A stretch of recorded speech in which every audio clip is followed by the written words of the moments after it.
السلام عليكم ورحمة الله وبركاته. لأن في حركة كبيرة جدا بتحصل في مصر في خلال الأسبوع الحالي، فيبقى عندنا أكتر من لقاء بيتعملوا سواء باللغة العربية أو باللغة الإنجليزية أو حتى باللغة الفرنسية، تتعلق باتفاقيات اقتصادية أو وفود تأتي إلى مصر في خلال هذه الأيام.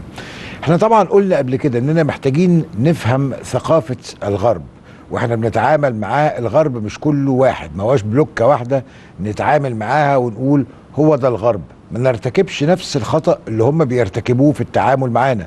يقول لك المسلمين، وكأن الشعوب الإسلامية أو المسلمة في العالم كله شكل واحد وتركيبة واحدة، وبعدين يرجعوا يقول لك العرب، وكأننا برضو كلنا شكل واحد وتركيبة واحدة.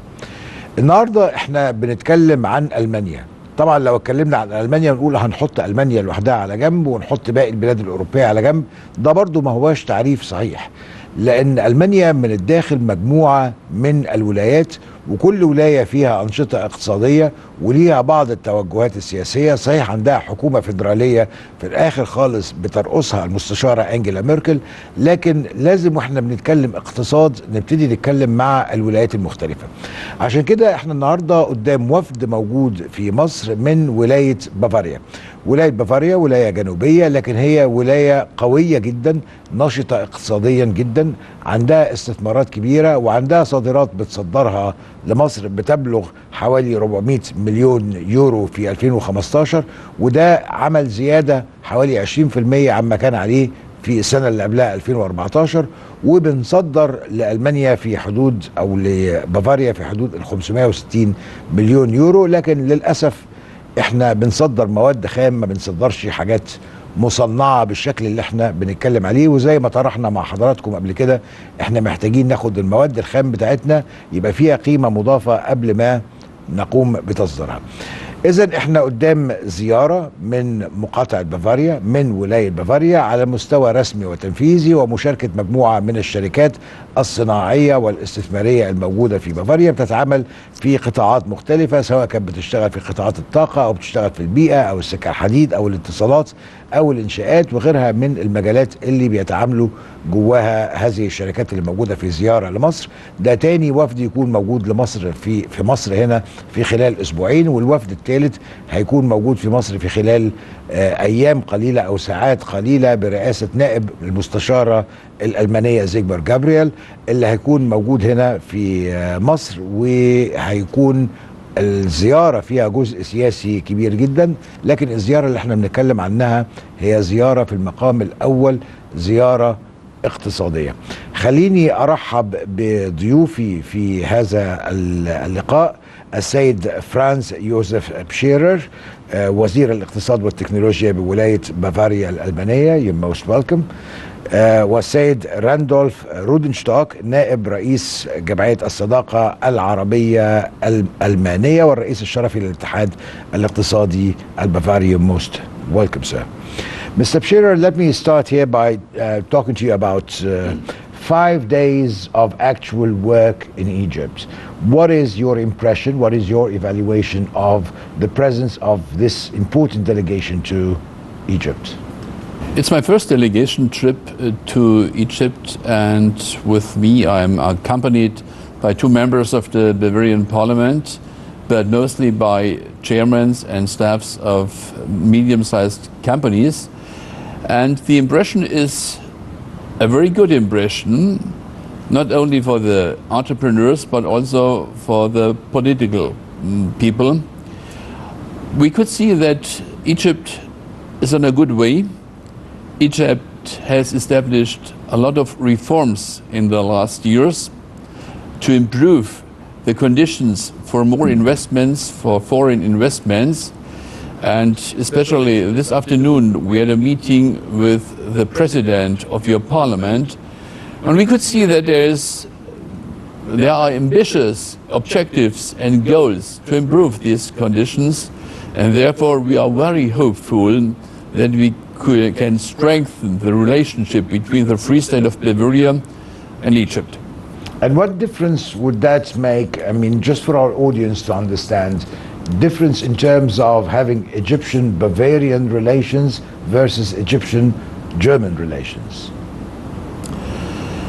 I believe there are some misunderstandings on our side concerning Egypt. In Bavaria and in Germany, many people do not see the opportunities, do not see the real size of Egypt concerning the population, but also concerning the area of Egypt. And the second point is, Egypt is located in a very difficult region worldwide, geographically and geostrategic scene. It's a very difficult region, but it's a factor and the anchor of stability for our government and also for the small and medium-sized companies, but also for the global players. For example, Siemens is engaged here in Egypt, and therefore we have a lot of work to convince both sides that it is possible to create that what we call a win-to-win situation for both, for Egypt, for Bavaria, and therefore also for Germany. For Germany. All right, Mr. Rodenstock, how do you see those frequent visits that are happening right now? Do you see a breakthrough, especially that Germany was not one of the first countries to establish strong relations with Egypt after the 2013 revolution? I mean, other countries came before Germany. Do you see a breakthrough happening in the near future? Well, I'm not a politician and I'm not in the head of our chancellor in Germany. I think I speak and I talk as a businessman, and I think the relationships have existed before the Arab Spring here, the revolution, and yes, there has occurred some increased caution on our side, but I think that has a good chance of going away very soon. What moves me is the relatively weak awareness of Egypt in my German Bavarian business community. You realize that Germany, and with it Bavaria in the first place, is something like export champion.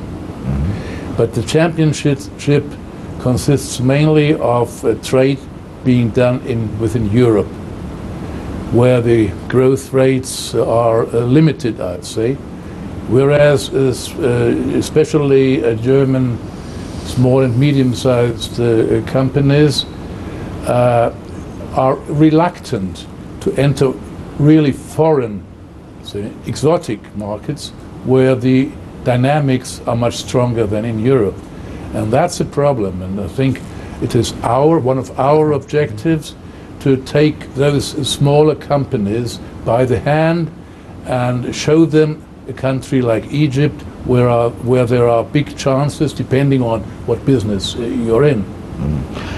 I understand that this is quite an effort, but at the same time, what are your advices? Because it cannot be one-handed effort. It cannot be you doing all the effort. There must be effort on the side of Egypt as well to tell the German companies that something is happening here. So how, I mean, culturally, how do you speak to those small and medium businesses in Bavaria and the larger ones? Maybe the larger ones can take the adventure, but the small and medium ones, what do we need to do? Well, you're exactly addressing your point I've been making in many discussions during our visit here, encouraging Egyptian authorities, politicians, high-ranking politicians to visit Germany and do some advertising for Egypt, explaining the chances, explaining the political situation, explaining the security situation, and all of these things, explaining the plans your government has, because only in this kind of first-hand information, first-hand contact, information can be transferred and trust can be generated. We cannot do that for Excellent, Egypt. yes. But you are right. Compared with, for example, France or the United Kingdom, Germany is not represented enough in Egypt. There is more potential.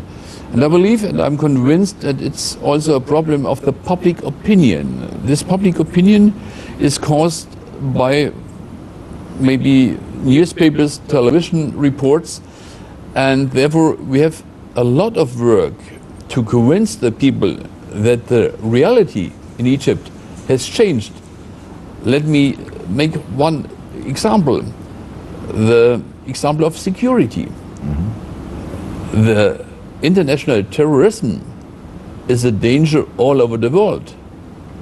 The last attacks of the Islamic States were in Paris, in Brussels, and in other regions.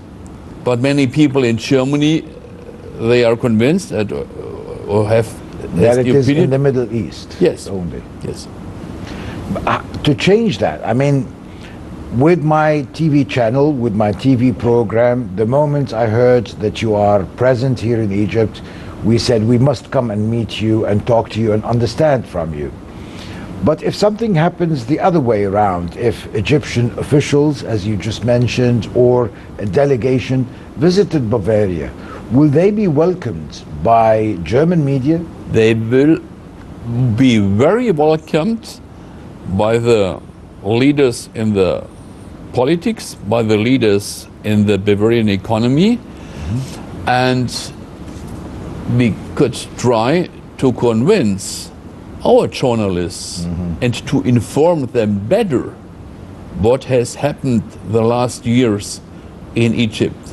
That you make a lot of investment in inner security, that you are going to improve your infrastructure, that you are on a good way to adapt your legal regulations to improve the conditions and the conditions for investments. Many people in Bavaria didn't know the chances, the opportunities that Egypt offers. Right.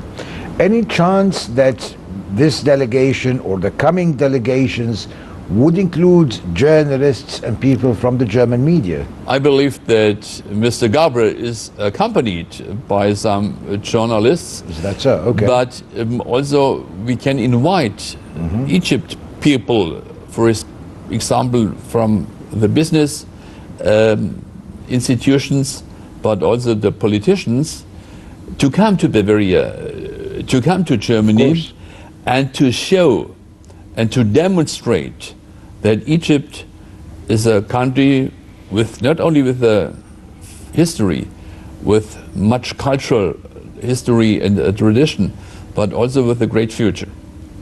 And you have been around, you've met a number of people, government officials, and the head of the Suez Canal Authority. Is there any field of cooperation that you're expecting to see, especially with the new economic zone in the Suez Canal? I think what we expect mainly, I mean, there are many things that have to change. That's what we were told by your people here during our visit. But what seems to be very important, especially for medium-sized companies, is to straighten out bureaucracy, reduce red tape. Because if you imagine, you know, you have a company with 300 people, you have no time, no concentration on dealing with all regulations in Egypt and in other countries you're dealing with. And that's a real burden. And these are the things that you are looking for the change, the red tape and the bureaucracy, or other things you have asked the officials to ask for a change in? It's another point is the next big challenge for establishing a flourishing economy in Egypt will be the field and the topic of well-trained workforce, the education sector. And with the education sector, I not only mean the academic sector, but what's very important for our companies, vocational training. Of course. You need vocational training for our small and medium-sized companies. But this has been the heritage. The heritage, when we heard, I mean, as youth or children even, about cooperation, international cooperation in vocational training, it was always Germany that was with Egypt. I mean, there was the Mubarak Call program, there was the Friedrich Naumann activities, many activities. When we heard about joint vocational or technical training, it was always Germany. Even when I went to the German university lately to visit them in Cairo, I could see that there is a lot that is happening on this level, on handy work, on technical issues. Egyptians believe in German technology and in German technical abilities. So this is a good opportunity for you to be cooperating with us, and it could be for the flourishment of many institutions in Germany. It's no coincidence that one member of our delegation is from a Bavarian institution dealing with education. In German it's called Bayerisches Bildungswerk. It's an organization close to our business associations in Bavaria, giving all kinds of education to Bavarian people, but also abroad, supporting Bavarian companies abroad, trying to provide them with the required qualifications. And one of these guys has been with us here and has seen a lot of things and will come to one or the other conclusions. And do you think people really hooked up to get something running, or it's going to be just, you know, this very nice visit and there's a long way to go before something happens? Well, for most of us members of this delegation, it was the first visit. And we got first impressions, and as the Vice Minister said, we got mainly good impressions about the whole atmosphere. But to make business decisions, it takes much, much, much more time. You have to find the right partner. You have to develop confidence between the partners. You have to get informed more deeply about the legal requirements, and you have to try to understand the market above all, and then have a picture of your future customers and such. So that takes months, if not years. You know, there is a difference between the types of people. I mean, maybe politicians, they take their time. People that work in business take less time, but people in the media want things to happen tomorrow, if not today. So how can we understand that it will not happen tomorrow, but how can we help on the Egyptian side by talking to our governments, by talking to our people here, that we push forward that what takes months, as you said here, could take fewer months. What should be happening on our side? I believe the best way to be successful is to go not revolutionary but evolutionary, to go step by step. And you are on a good way with your president. He make several important reforms. But during the trip, the delegation trip, I felt some impatience by the people. I believe you must have patience. It will be not a short way. It will be a long way. But you have the best chances. You have opportunities. You have a young, increasing population. You build up a modern infrastructure. We visited, for example, Siemens. For our companies, it's very important to have power supply. You build up roads, settlements, ports. And what you have to do are the two already mentioned points. One is the reduction of legal restrictions to establish what we call one-stop agency. The small and medium company doesn't have a huge staff. BMW, Siemens, they have huge staffs. But you must help the medium and small-sized companies. And the second point is to improve the vocational training in the combination between the school, in the theory, and the application in the company. As we have seen, if I may say so, a strong determination in the political decision-making community very high up in the hierarchy.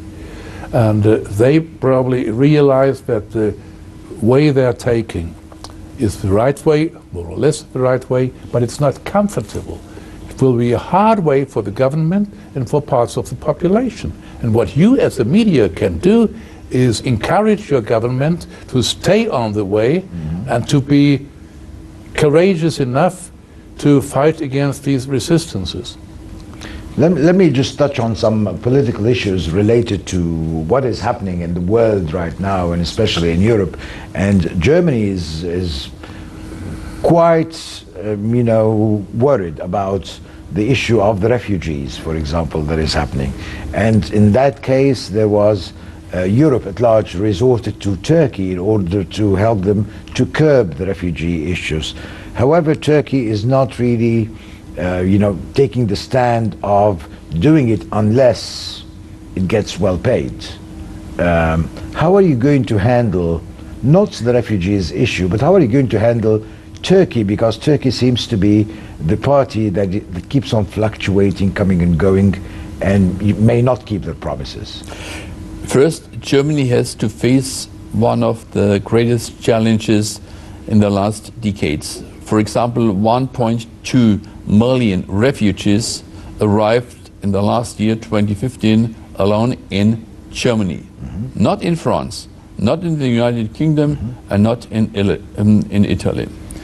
We spend a lot of money to integrate these refugees, and we are convinced that it isn't possible to integrate all the people. Therefore, we must show that we have to look for safer borders. But that's not only a problem for Germany, it's a problem of the European community, of the 28 member states. And your question concerning the Turkish policy, you have to see the difference in the parties in the Federal Republic of Germany. My party is not convinced that all the wishes which Mr. Erdogan has should be fulfilled. Because Erdogan says, I can help you. I can help the European countries. But first you have to pay for it.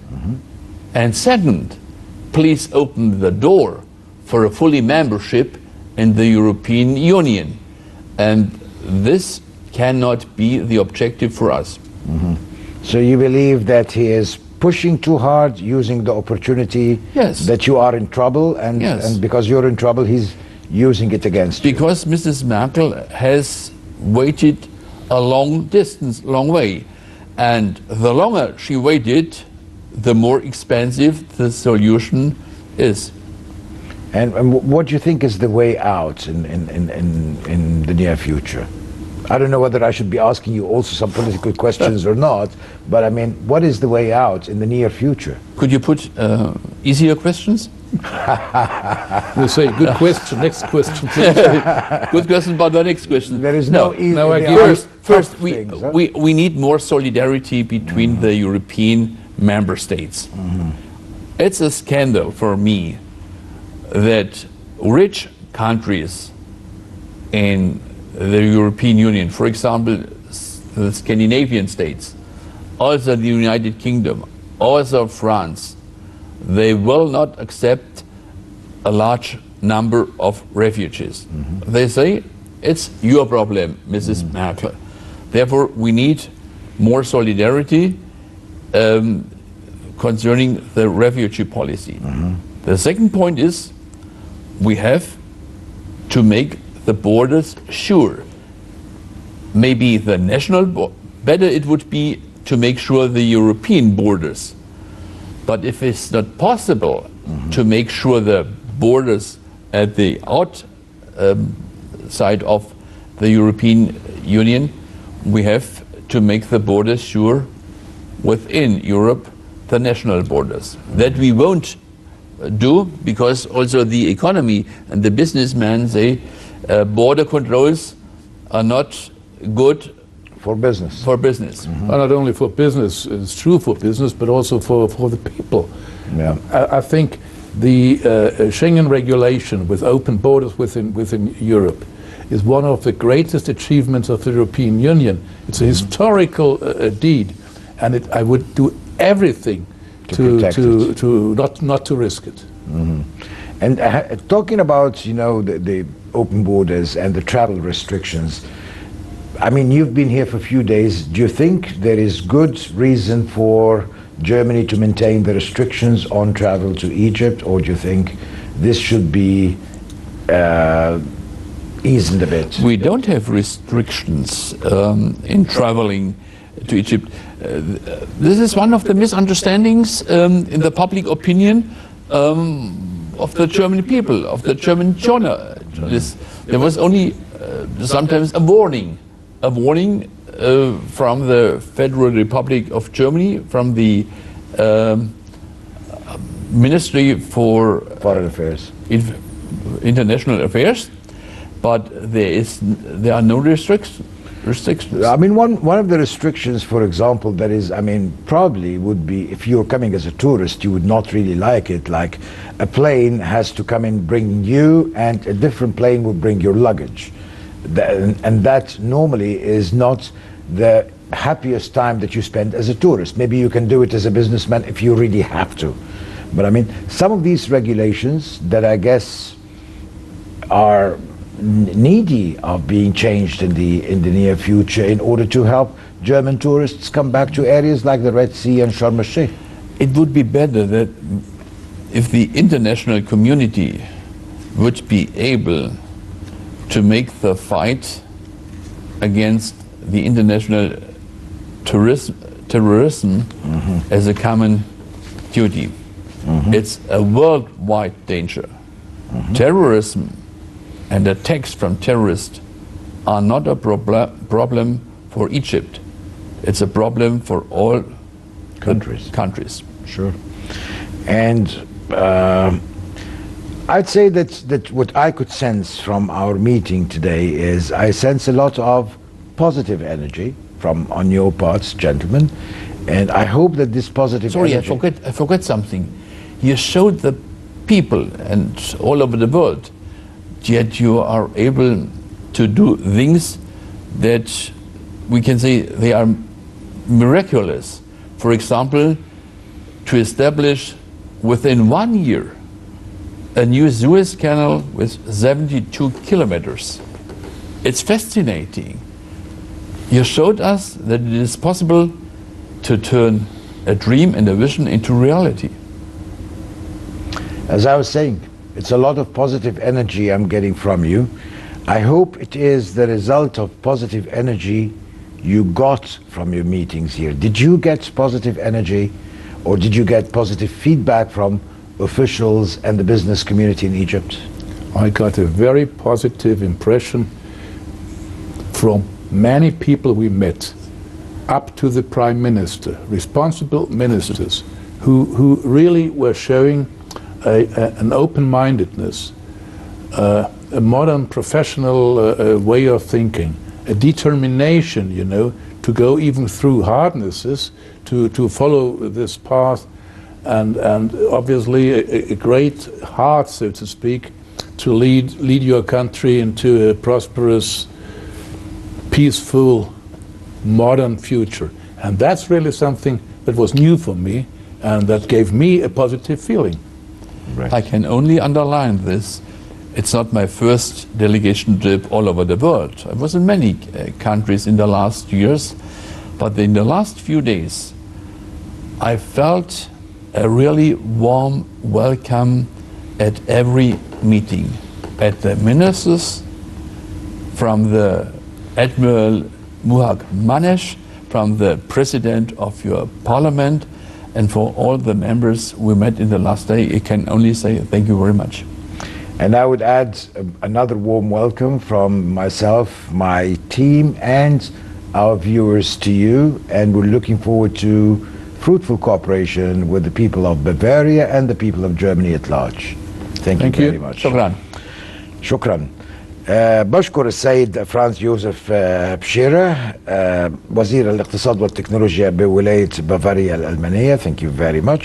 وبشكر السيد راندولف رودنشتوك نائب رئيس جمعية الصداقة العربية الألمانية والرئيس الشرفي للاتحاد الاقتصادي البافاري. شكرا. Thank you. بشكركم. واحنا معانا يعني نقطة الأمل اللي موجودة هنا دي حالة الحماس اللي موجودة عند الألمان. احنا عارفين الألمان شعب عملي أكتر منه شعب مجامل، فناخد هذه الرسالة كرسالة إيجابية لما يكون وزير اقتصاد بافاريا أساسا بيقول لكم لما حفرتم قناة السويس 72 كيلو في سنة واحدة فانتوا مثال جيد جدا للعالم. نبطل بقى نتشكك ونشكك في الحاجات اللي احنا بنعملها ونقدمها.